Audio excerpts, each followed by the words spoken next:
They whipped the obese girl in public for stealing bread. The mountain man took every lash that was left. The winter of 1820 came down on Dust Creek like a judgment from an angry god.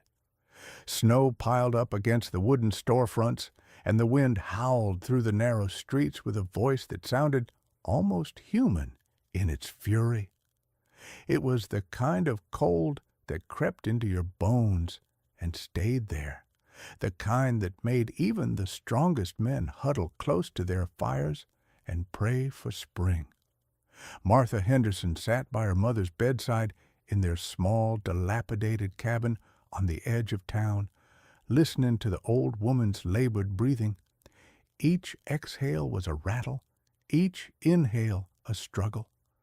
The fire in the hearth had burned down to embers hours ago, and Martha had nothing left to feed it. The last of their firewood had gone 3 days past, and the last of their food even before that. She was a large woman, Martha, round-faced and heavy-set, with kind eyes that had seen too much hardness for her 23 years. The other women in town whispered about her behind their hands, called her that fat Henderson girl, with a mixture of pity and disdain. Men didn't look at her at all, except to laugh when they'd had too much whiskey at the saloon. Before winter had set in with such vengeance, Martha had worked odd jobs around town. She'd washed laundry for Mrs. Peterson, scrubbed floors at the church, even mucked out stables when times got truly desperate. The work was hard and the pay meager, but it had been enough to keep her and her ailing mother fed. But when the snow came, the work dried up. Nobody wanted to hire the fat girl when they were struggling themselves. "Martha," her mother's voice was barely a whisper. "I'm here, Mama."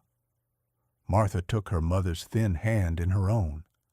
The contrast was stark, her own hand so plump and warm, her mother's like a bundle of twigs wrapped in papery skin.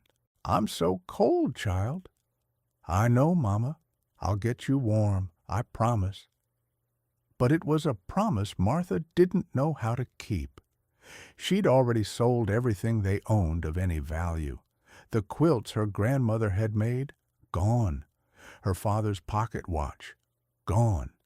Even her mother's wedding ring, though that had broken her heart to part with. And still, it hadn't been enough. The money had run out, and the snow kept falling. That night, after her mother had fallen into a fitful sleep, Martha made a decision. She pulled on her threadbare coat, wrapped a shawl around her head, and stepped out into the freezing darkness. Her feet crunched through the snow as she made her way toward the center of town, toward Caldwell's bakery. Theodore Caldwell was the wealthiest man in Dust Creek, and also the meanest. He owned the bakery, the general store, and half the buildings on Main Street. He charged prices that squeezed every last penny from the townspeople, and he never gave credit, never showed mercy. Martha had heard stories about families who'd gone hungry because they couldn't meet his prices, about men who'd lost their land because they'd borrowed from him and couldn't pay back. But right now, Caldwell's wealth was all Martha could think about. Behind the locked doors of his bakery, she knew there were shelves full of bread loaves and rolls and sweet cakes that would spoil before he could sell them all. Just one loaf. That's all she needed. One small loaf to make some gruel for her dying mother. The streets were empty, everyone sensible tucked away in their homes. Martha's heart hammered as she approached the back door of the bakery. She'd never stolen anything in her life. Her father had been a God-fearing man, and he'd raised her to be honest. But her father was 6 years in his grave, and her mother was dying, and God seemed very far away on this frozen night. The door wasn't locked. Caldwell, in his arrogance, had never imagined anyone would dare rob him. Martha slipped inside, her eyes adjusting to the darkness. The smell of baked bread made her stomach clench with hunger she'd been trying to ignore for days. There, on the shelf, were rows of loaves wrapped in cloth. Her hands trembled as she reached for the smallest one. Just this once, she told herself, just to get through this night.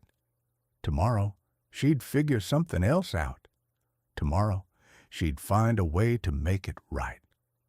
Well, well, what do we have here? Martha spun around, the loaf clutched to her chest. Theodore Caldwell stood in the doorway that led from the bakery to his living quarters, holding a lamp that cast harsh shadows across his narrow face.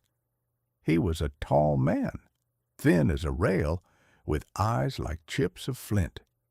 "Mr. Caldwell, I can explain." "A thief!" His voice was cold. "In my own establishment, stealing my property. Please, sir, my mother is dying. She hasn't eaten in days. I just needed—" "Needed?" He stepped closer, and Martha backed against the shelf. "You needed to steal from me? You, who probably eats more in a day than 3 normal people combined?" The words hit her like physical blows. Martha felt tears spring to her eyes. "Please, I'll work it off. I'll do anything. Just let me take this bread to my mother." Caldwell's thin lips curved into something that might have been a smile on a different face. On his, it looked like a wound. "Oh, you'll work it off, all right, but not the way you think." He grabbed her arm with surprising strength. "Help! Help! I've caught a thief!" Within minutes, it seemed, the street was full of people. Men poured out of the saloon. Women appeared in doorways wrapped in shawls. Even children came running to see what the commotion was about. Caldwell dragged Martha into the street, still clutching the loaf of bread. "Look!" he shouted to the gathering crowd. "Look at what I caught stealing from my bakery. This creature thought she could rob me blind." Someone in the crowd laughed. "Looks like she's been robbing somebody blind for years, judging by the size of her." More laughter rippled through the crowd. Martha wanted to disappear, to melt into the snow beneath her feet. She'd lived in Dust Creek her whole life, and these were her neighbors, people she'd known since childhood. But in their eyes now, she saw nothing but judgment and contempt. "What should we do with a thief?" Caldwell asked the crowd, his voice ringing out in the cold night air. "Hang her!" someone shouted. "Too good for her!" another voice called. Sheriff Winters pushed his way through the crowd, a grizzled man in his 50s who'd seen too much and cared too little. "Now, hanging's a bit extreme for a loaf of bread." Caldwell's eyes glittered. "Perhaps. But theft is theft, Sheriff. The law must be upheld." "The usual punishment for theft," the sheriff said slowly, "is a public whipping. 20 lashes." Martha's legs nearly gave out. 20 lashes. She'd die. She was soft, unused to pain, and 20 lashes would flay the skin from her back. "Perfect," Caldwell said. "Let's do it now. The whole town should see what happens to thieves." They dragged Martha to the center of the town square, where a whipping post stood as a grim reminder of frontier justice. It was a thick wooden pole, worn smooth by the backs of other unfortunates who'd been tied there before. Martha's hands were bound with rough rope, pulled high above her head so she was stretched almost on tiptoe. The crowd pressed in close, their faces illuminated by torches that cast dancing shadows. Martha could see Mrs. Peterson, whose laundry she'd washed. She could see Tom Murphy, whose stable she'd cleaned. She could see faces she'd known her entire life, and in not one of them did she see mercy. "The coat," Caldwell said. "Remove it." Someone ripped her coat open, tearing the buttons.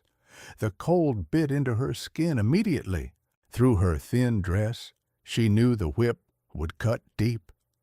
Sheriff Winters held the whip, a long leather strap with a knotted end. He didn't look happy about his task, but he didn't look like he'd refuse it either. This was his job after all. This was justice. 20 lashes, he announced to the crowd, for the crime of theft. "Please," Martha sobbed, "please, my mother." "Your mother should have raised you better," someone in the crowd shouted. The first lash came without warning.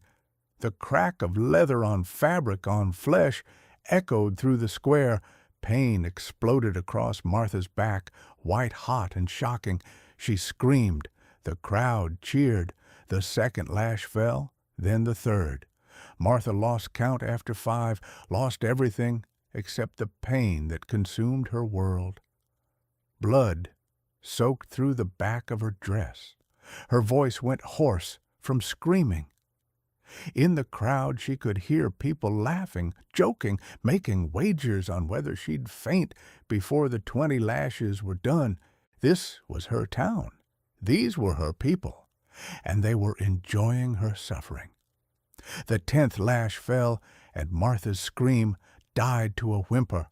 She hung from her bonds, barely conscious, waiting for the next blow. But it didn't come. Instead, the crowd fell silent. The sudden quiet was so complete that Martha could hear the hiss and pop of the torches, the distant howl of wind through the mountains. "That's enough." The voice was deep, rough as gravel, with an edge that made it carry despite not being loud.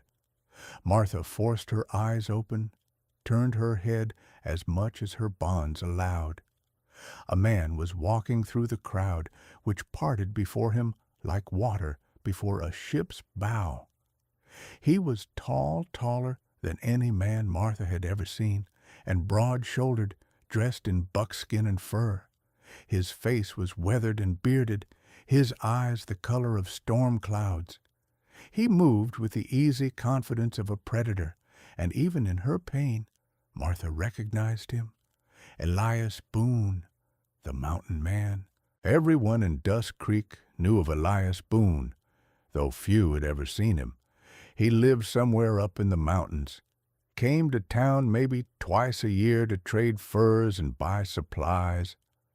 There were stories about him that he'd killed a grizzly with just a knife, that he could track a deer through running water, that he'd once walked 50 miles through a blizzard and arrived without frostbite.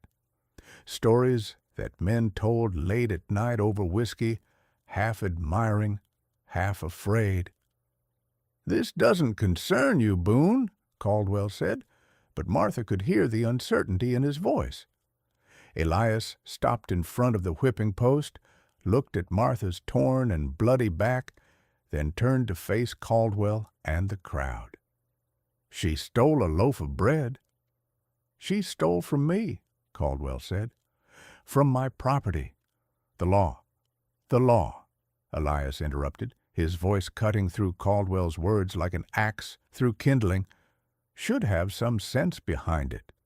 She took bread because she was starving. You're beating her because it entertains you. Now, I'm no scholar, but seems to me one of those things is a damn sight worse than the other." Murmurs rippled through the crowd.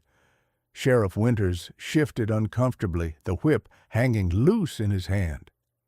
"If you've got such strong feelings about it," Caldwell said, drawing himself up to his full height, which still left him half a head shorter than Elias, "then perhaps you'd like to take her place.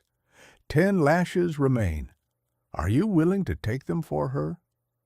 It was meant to be a challenge that couldn't be accepted, a rhetorical question. Nobody in their right mind would volunteer to be whipped. The crowd waited for Elias to back down, to admit he'd overstepped. Instead, Elias pulled off his fur coat, then his buckskin shirt. His back was a tapestry of scars, old knife wounds, claw marks, the marks of a life lived hard.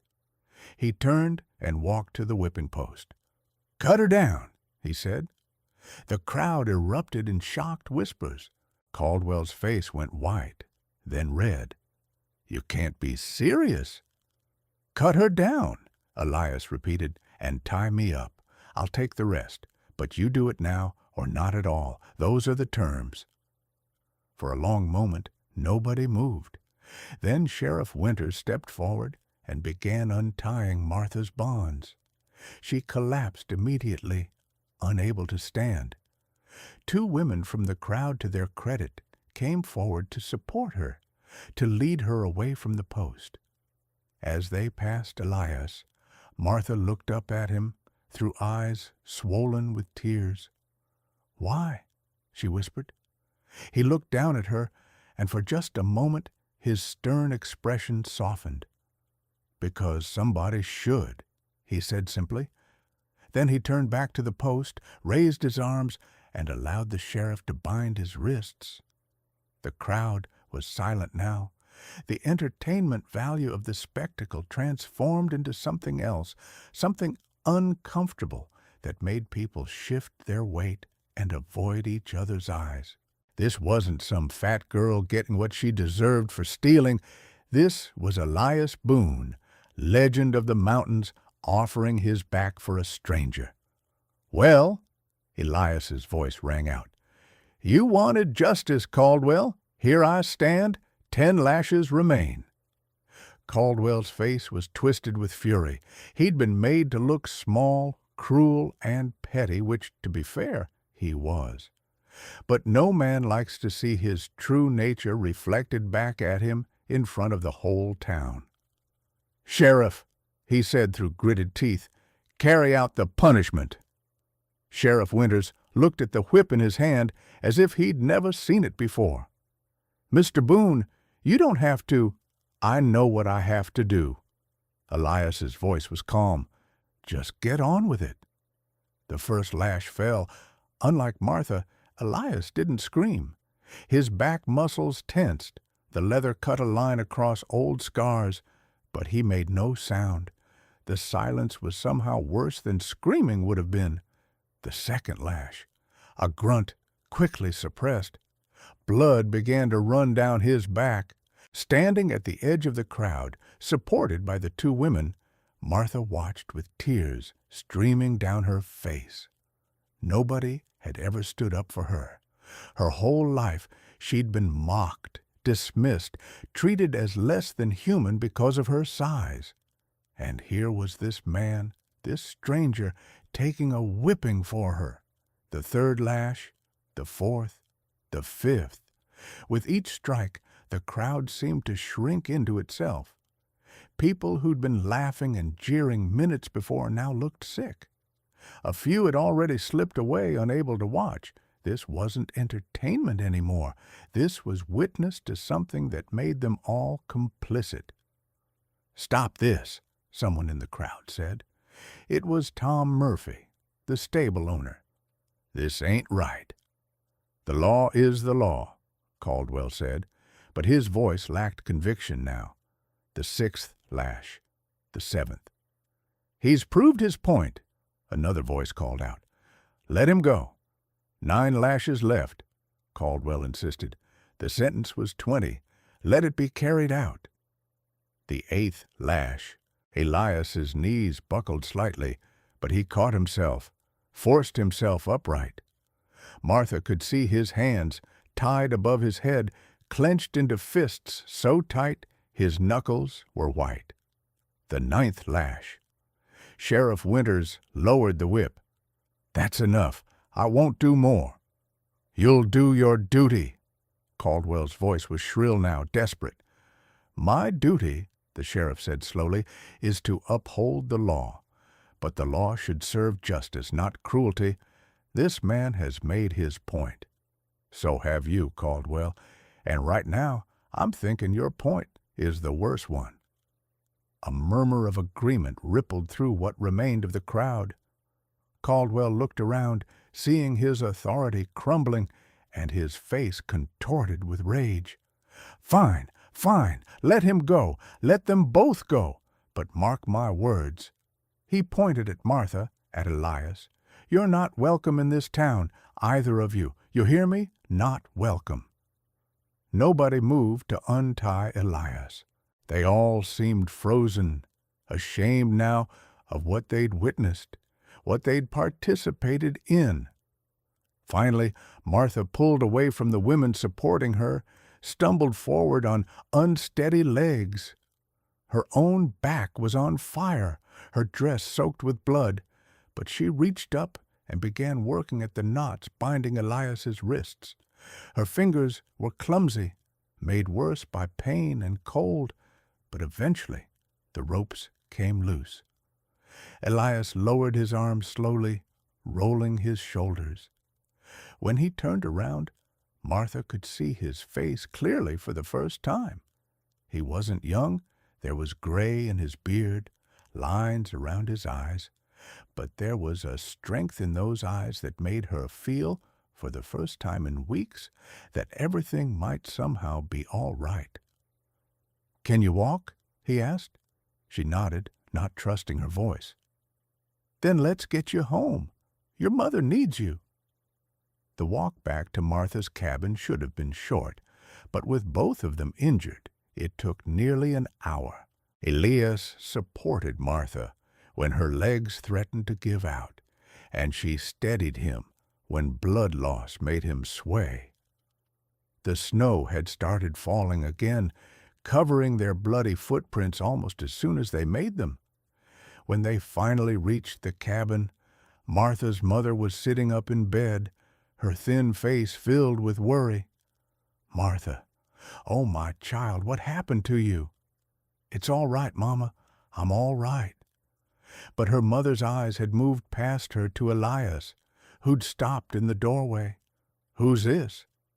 "A friend," Martha said, and meant it. Over the next few hours, Elias showed a surprising gentleness. He built up the fire, using wood he'd carried from his own supplies. He heated water and helped Martha clean and bandage her mother's wasted body before seeing to Martha's wounds, and then, finally, his own. He produced food from his packed dried venison, cornmeal, even a small tin of honey, and made a stew that filled the cabin with smells Martha had almost forgotten existed. Martha's mother ate a full bowl, the first real meal she'd had in days, and the color began to return to her cheeks. As the old woman drifted off to sleep, truly restful sleep for the first time in weeks, Martha sat by the fire with Elias. "Why did you do it?" she asked again. Elias was quiet for a long moment, staring into the flames. "I spent my whole life in these mountains," he said finally. "Lived alone, mostly. Kept to myself. Thought that's how a man should be, strong, independent, needing nobody. Then, about 3 years back, I got caught in a rock slide. Broke my leg in 3 places. Should have died up there." He paused, his fingers tracing one of the scars on his arm. "But a Shoshone family found me. Took me in, set my leg, fed me through the winter. I tried to pay them, give them furs, but they wouldn't take nothing. Said helping people who need help ain't something you charge for. It's just what people should do."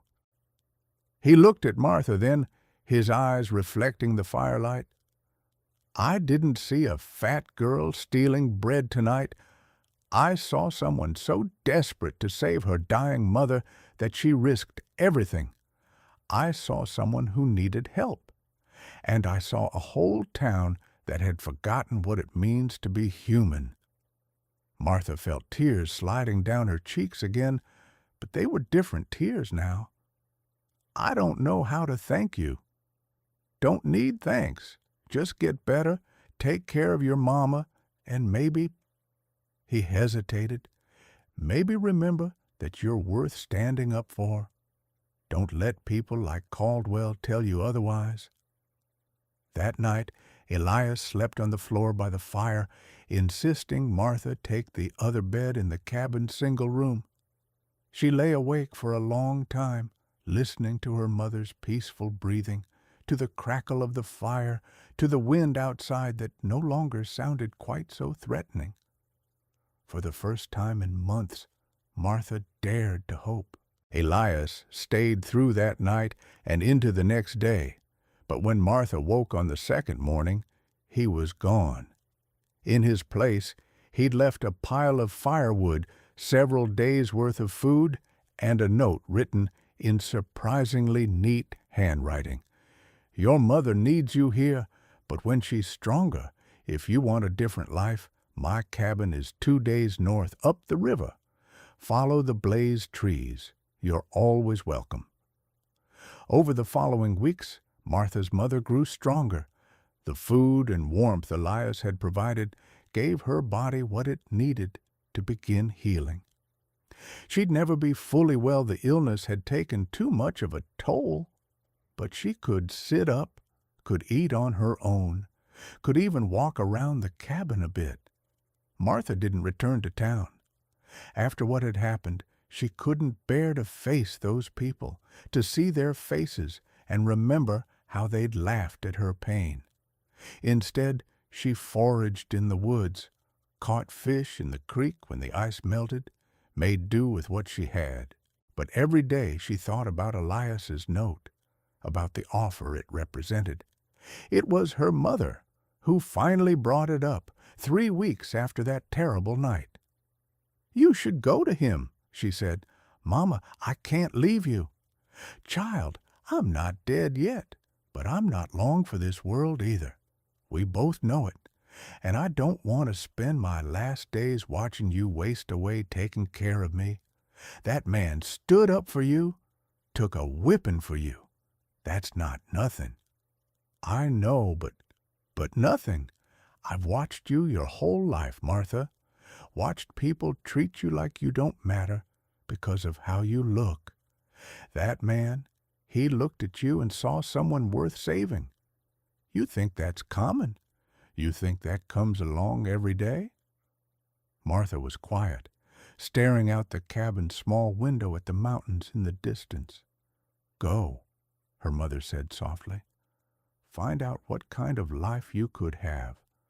I'll still be here when you get back.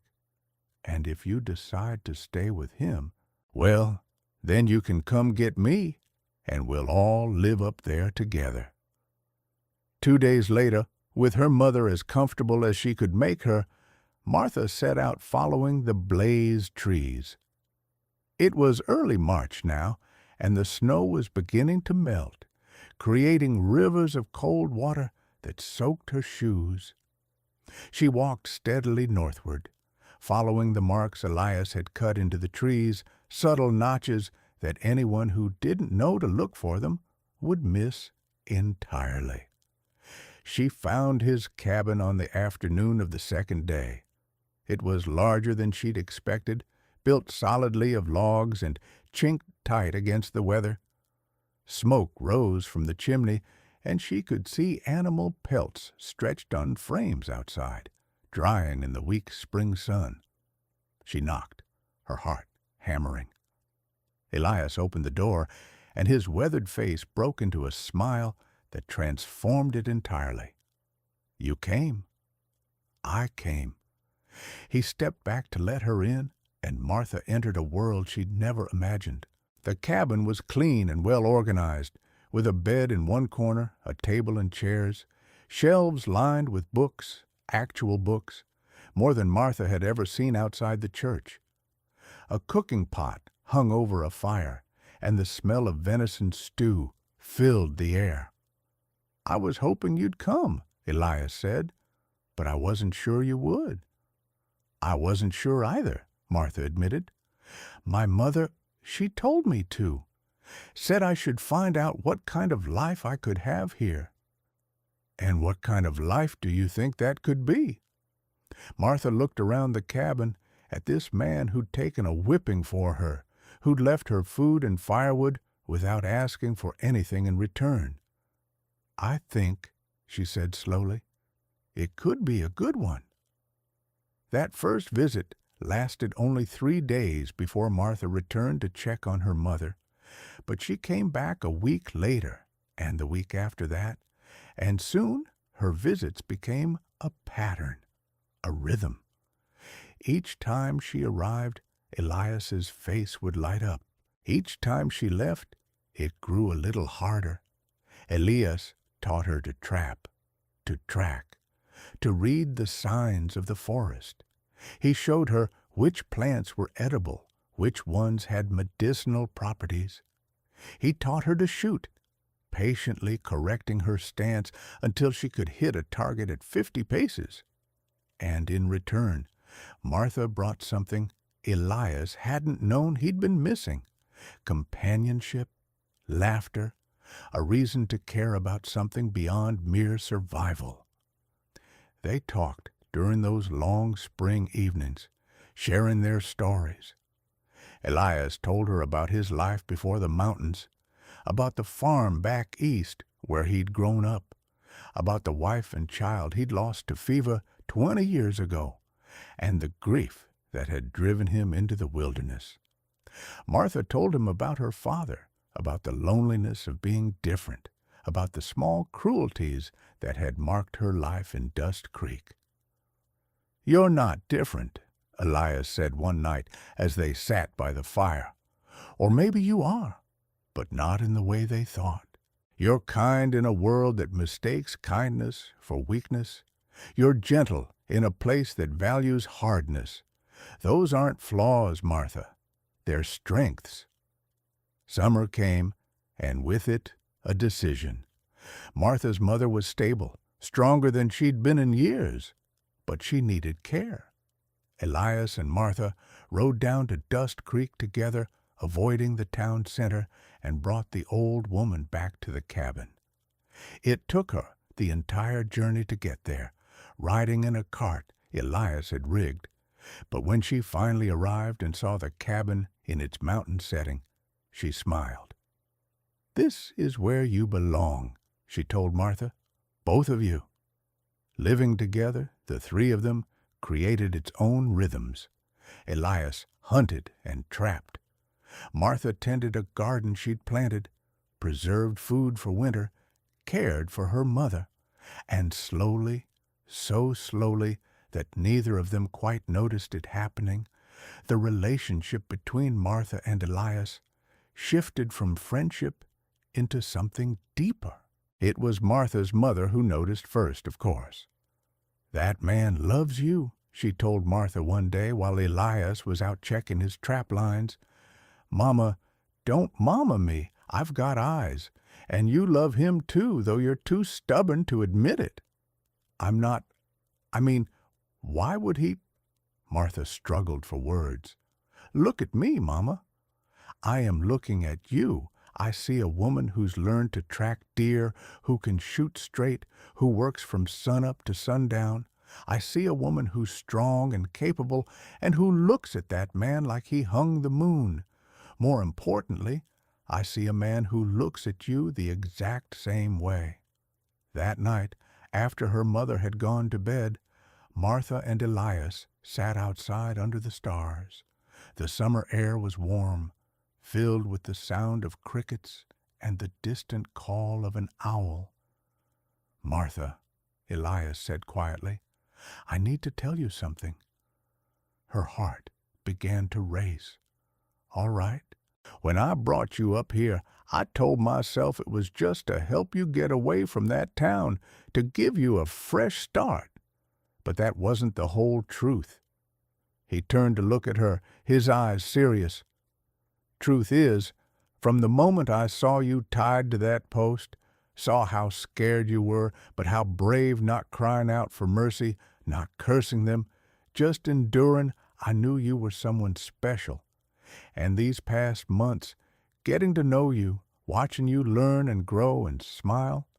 Martha, I'm an old man, set in my ways, and I've been alone so long, I'm not even sure I know how to be with someone anymore. But if you're willing, I'd like to try. With you." For a moment, Martha couldn't speak. All her life, she'd believed she was unlovable, that her body made her unworthy of affection. But here was this man, this strong, capable, amazing man, offering her his heart. "I'm willing," she whispered. "I'm very willing." When they kissed for the first time, it was gentle and sweet, and Martha felt something inside her that had been broken for so long finally begin to heal. They were married in September by a traveling preacher who passed through the mountains twice a year. It was a simple ceremony, just the three of them, Elias, Martha, and her mother, standing in the meadow behind the cabin with the mountains rising up all around them. Martha wore a dress she'd sewn herself from cloth Elias had traded furs for, and she felt beautiful for the first time in her life. That winter was hard, as mountain winters always were, but inside the cabin there was warmth and love and laughter. Martha's mother passed away peacefully in her sleep in January, and though they mourned her, there was comfort in knowing she'd seen Martha happy and settled before she went. In the spring, Martha discovered she was pregnant. Elias was 52 years old and had never expected to be a father again. When Martha told him, he sat down hard on the nearest chair and went completely still for a full minute. Then he stood, gathered her into his arms, and held her so tight she could barely breathe. "I'll build a bigger cabin," he said, "and a cradle, the finest cradle you ever saw." But before any of that could happen, they needed supplies. Not just the usual supplies Elias traded for, but things for a baby cloth for diapers, wool for blankets, medicine in case something went wrong, which meant a trip to Dust Creek. They set out in early April, both of them nervous about returning to the town that had treated Martha so cruelly. But times were tight, and it was the closest settlement. The town looked the same, but as they rode down Main Street, Martha noticed things had changed. The general store had a new sign. Several buildings looked more run down than she remembered, and when people saw her riding beside Elias with her head held high, their reactions were different than she'd expected. Some looked ashamed, dropping their eyes. Others nodded in greeting, awkward but genuine. Tom Murphy actually tipped his hat to her, murmuring, "Mrs. Boone," as they passed. They'd just finished loading supplies into their cart when a familiar voice rang out. "Well, well, if it isn't the thief and the fool who took her punishment." Theodore Caldwell stood in the doorway of his bakery, thinner than Martha remembered, his face sour as vinegar. "Thought I told you you weren't welcome here." Elias stepped in front of Martha, his hand resting casually on the knife at his belt. "Seems to me you don't own the whole town, Caldwell. We've got as much right to be here as anyone." "Rights?" Caldwell spat. "You're talking to me about rights after you made a mockery of justice?" A crowd was gathering, but this time the feeling was different. People weren't laughing or jeering. They were watching, waiting, but there was a tension in the air that suggested they might not be on Caldwell's side this time. Sheriff Winters emerged from his office, older and grayer than he'd been a year ago. "That's enough, Caldwell. Stay out of this, Sheriff. This is my town." "No," Sheriff Winters said firmly, "it's not. It's all of our town, and frankly, I'm tired of you acting like you own it and everyone in it." "I own half the buildings." "And you charge 3 times what things are worth. And you lend money at rates that would make a loan shark blush. And last year you watched a woman and her daughter nearly starve to death rather than extend a penny's worth of credit." The sheriff's voice was hard. That's not justice, Caldwell. That's just meanness, and I'm done pretending otherwise." Caldwell's face went purple with rage. "You can't talk to me like that. I'll have your badge." "Go ahead and try." The sheriff turned to Elias and Martha. "You folks get your supplies." "We did," Elias said. "Then you're free to go about your business. You're welcome in Dust Creek any time you want to visit. Both of you." As Elias helped Martha into the cart, someone in the crowd called out, "Mrs. Boone, I wanted to apologize for that night. What I did, it wasn't right." Martha looked at the speaker. It was one of the women who jeered at her during the whipping. The woman looked older now, her face lined with guilt. "I forgive you," Martha said simply. As they rode out of town, Martha looked back once at Dust Creek. It looked smaller than she remembered, less intimidating. She'd spent her whole life afraid of this place, of these people. But they didn't have power over her anymore. She'd built a new life, found love, created a home where she was valued and cherished. "You all right?" Elias asked, reaching over to take her hand. Martha smiled, placing her other hand on the small swell of her belly where their child grew. "I'm better than all right. I'm happy.